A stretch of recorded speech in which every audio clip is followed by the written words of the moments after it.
ঈদে যদি হলে গিয়ে জাস্ট একটা ছবি দেখার সুযোগ পান তাহলে কোনটা দেখবেন? বনলতা এক্সপ্রেসের মিস্ট্রি, প্রেসার কুকারের সোশ্যাল থ্রিলার, নাকি সাকিব খানের পিওর মাসালা অ্যাকশন? অপশন কিন্তু অনেক।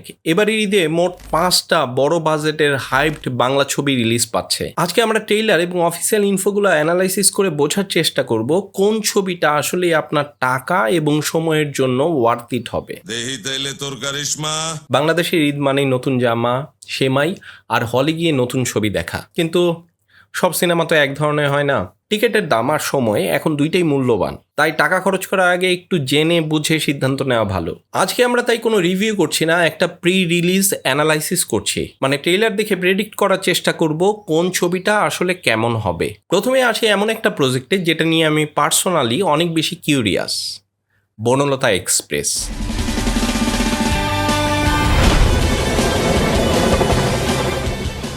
ডিরেক্টর হচ্ছেন তানিম নূর, আর গল্পটা নেওয়া হয়েছে হুমায়ুন আহমেদের কিছুক্ষণ উপন্যাস থেকে। আর এই দুইটা নামই তো এক্সপেকটেশনকে বাড়িয়ে দেওয়ার জন্য যথেষ্ট। কিন্তু আমার মতে এর সবচেয়ে বড় স্ট্রেংথ হলো এর কাস্ট। মোশাররফ করিম, চঞ্চল চৌধুরী, সাবিলা নূর, শরীফুল রাজ, মম, বাঁধন, এ তো রীতিমতো এক তারকার মেলা। গল্পটা যতদূর জানা গেছে, এক কুয়াশাচ্ছন্ন শীতের রাতে একটা ট্রেন কিছু অপরিচিত মানুষকে নিয়ে যাত্রা শুরু করে। তাদের প্রত্যেকেরই আছে নিজস্ব কিছু সিক্রেট, দুঃখ, personal political crisis.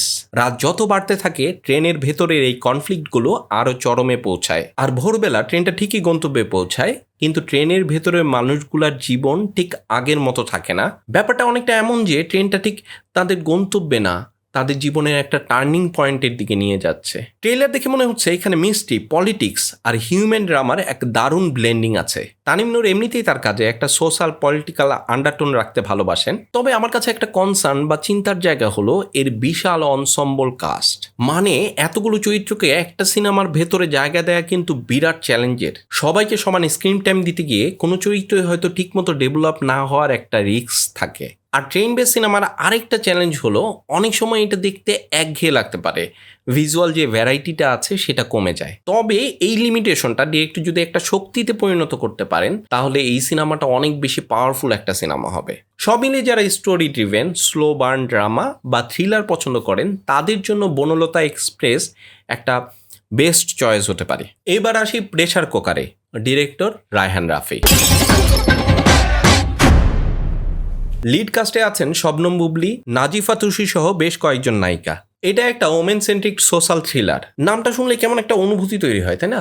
Pressure cooker নামটা নিজেই একটা মেটাফোর। আমাদের এই যে ঢাকা শহর, যা কিনা নারীদের জন্য একটা প্রেসার কুকারের মতো। পরিবার, সমাজ, কর্মক্ষেত্র সব জায়গা থেকে একটা চাপ জমতে থাকে, আর একটা সময় সেই চাপ আর ধরে রাখা যায় না, বিস্ফোরণ ঘটে। আমার কাছে সবচেয়ে পজিটিভ লেগেছে ঈদের মতো একটা ফেস্টিভ্যালের স্লটে হিরোসেন্ট্রিক অ্যাকশনের ভিড়ে ওমেন সেন্ট্রিক থ্রিলার আসায়। এটা ইন্ডাস্ট্রির জন্য খুবই হেলদি একটা সিগন্যাল। কারণ আমাদের মেইন স্ট্রিম সিনেমায় নারী চরিত্র মানেই হচ্ছে হয় হিরোর লাভ ইন্টারেস্ট নয়তো ভিকটিম। এখানে নারীরাই গল্পের কেন্দ্রে, এটা সত্যি দরকার ছিল।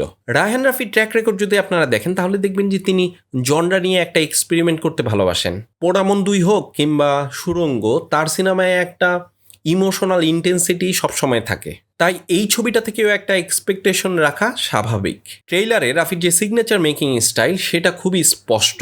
কিছু জায়গা ছিল যেটা বেশ হার্ড হিটিং, কালার প্যালেট এবং বিজিএম এ একটা টেনশন ধরে রাখার চেষ্টা আছে। তবে একটা ছোট চিন্তাও আছে, সোশ্যাল ড্রামা যখন ঈদের বড় ক্যানভাসে আসে তখন সব কিছুকে একটু বেশি মেলোড্রামাটিক করে ফেলার একটা টেম্পটেশনও থাকে। রাফি যদি সেই ভারসাম্যটা ধরে রাখতে পারেন, মানে বাস্তব চাপ দেখাতে গিয়ে যদি গল্পটা শুধু সেন্সেশনাল ক্রাইম আর টর্চার পর্ন না হয়ে ওঠে, তাহলে এটা খুবই ইম্পর্ট্যান্ট একটা সিনেমা হবে।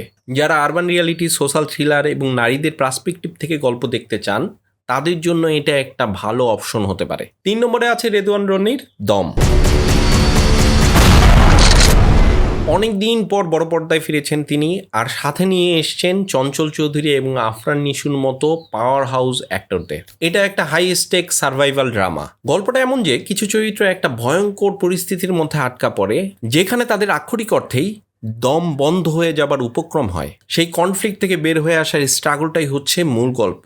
রেদওয়ান রনির মধ্যে একটা অভ্যাস আছে বিভিন্ন জনরার মধ্যে একটা মিক্স করার। এই গল্পে অ্যাডভেঞ্চারের সাথে ড্রামার যে মিক্সটা সেটা খুব প্রমিসিং। কিন্তু ট্রেইলার দেখে আমার কাছে মূল বিপদটা বা স্টেক্স খুব বেশি ক্লিয়ার হয়নি। অডিয়েন্স যদি না বুঝে যে চরিত্রগুলোর আসলে হারানোর কি আছে, তাহলে তাদের যে জার্নি তার সাথে ইমোশনালি কানেক্ট হওয়ার যে ব্যাপারটা সেইটা একটু কঠিন হয়ে যায়। তবে নিশো আর চঞ্চল একসাথে যে স্ক্রিন শেয়ার করছেন, এই কারণটাই তো অনেকের জন্য যথেষ্ট। যারা টিপিক্যাল ফর্মুলার বাইরে গিয়ে একটা ভিন্ন ফ্লেভার খুঁজছেন, তাদের জন্য দম একটা বড় কিউরিওসিটি অপশন। অনেকে আবার মালায়ালাম সিনেমা দ্য গুড লাইফের সাথে এর গল্প আর ভিজুয়ালে মিল খুঁজে পাচ্ছেন। যেহেতু দুইটাই মিডল ইস্টে শুট করা সার্ভাইভাল ড্রামা, কিছু মিল তো থাকতেই পারে। তবে এটা কি কপি নাকি ইন্সপিরেশন, তা পুরো ছবিটা না দেখে আসলে জাজ করা ঠিক হবে না। আপনাদের কাছে কি মনে হয় তা কমেন্টে জানাতে পারেন। ওকে, তাহলে এবার আসা যাক ঈদের আসল হেভি ওয়েটের কথায়।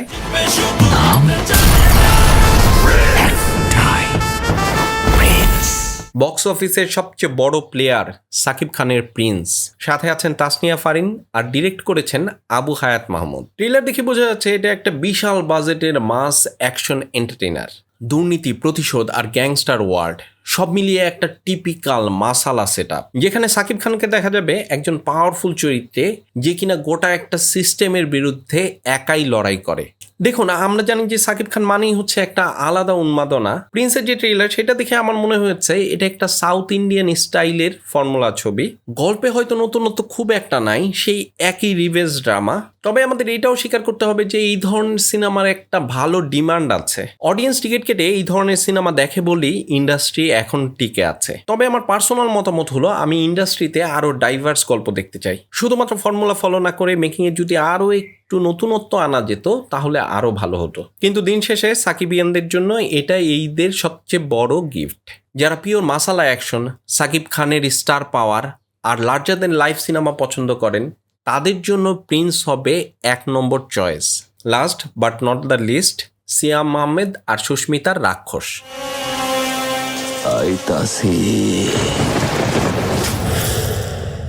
ডিরেক্টর মেহেদী হাসান হৃদয়, আর জনরা হলো ডার্ক অ্যাকশন আর রিভেঞ্জ ড্রামা। প্রেমিসটা বেশ ইন্টারেস্টিং।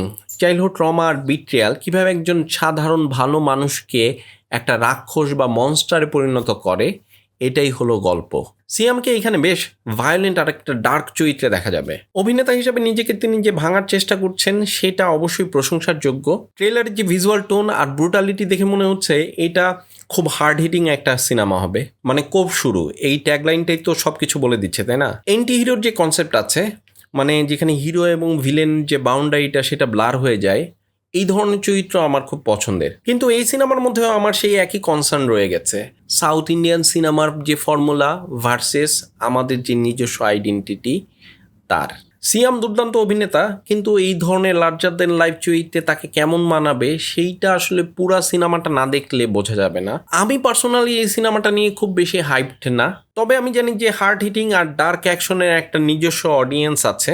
যারা এই ধরনের ভায়োলেন্স এবং রিভেঞ্জ স্টোরি পছন্দ করেন, তাদের জন্য রাক্ষস একটা ভালো অপশন হতে পারে।